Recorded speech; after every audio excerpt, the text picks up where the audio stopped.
খুব অল্প কথায় রেগে যাওয়া কিছু মেয়েকে একটু কাছ থেকে দেখলে বুঝতে পারবেন এই মেয়েগুলোর চোখে অদ্ভুত একটা মায়া থাকে। রাগ হলো মেয়েদের জীবনে একটা অভিশাপের মতো। এরা হয়তো অল্প কথায় রেগে যায়, অনেকের সঙ্গে কথা কাটাকাটি হয়, খুব ছোট্টখাট্ট ব্যাপারে ওভার রিয়েক্ট করে ফেলে। কিন্তু এই রাগ হলো ক্ষণস্থায়ী। রাগ মিটে গেলে এদের মতো ভালো মনের মানুষ হয়তো আর হয় না। এরা অন্যের সঙ্গে রাগ দেখিয়ে সবচেয়ে বেশি কষ্ট পায় নিজেরাই। এরা যেমন খুব অল্প সময় রেগে যায়, তেমনি খুব কম সময়ে মানুষকে আপন করে নিতে পারে। এরা নিজের সর্বোচ্চটা দিয়ে অন্যকে ভালো রাখার চেষ্টা করে। কিন্তু সমস্যা কি জানেন, আমরা ওদের বুঝি না। আমরা ওদের বাহ্যিক রাগটাকেই দেখি, কিন্তু ওদের ভেতরে লুকিয়ে থাকা সুন্দর মনটাকে খুঁজে বের করার চেষ্টা করি না।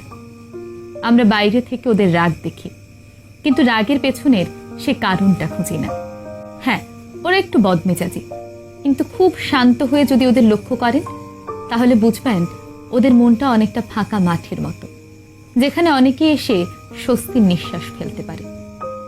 ওরা খুব চাপা স্বভাবের হয় জানেন তো, হাজারো কষ্ট হলেও মুখ ফুটে কাউকে কিছু বলতে পারে না।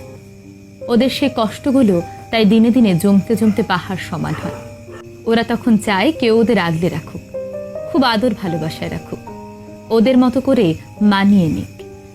ওদের দেখলে মনে হবে ওরা খুব সুখে আছে, ঠোঁটের কোণে এক চিলতে হাসি সবসময় লেগেই থাকে।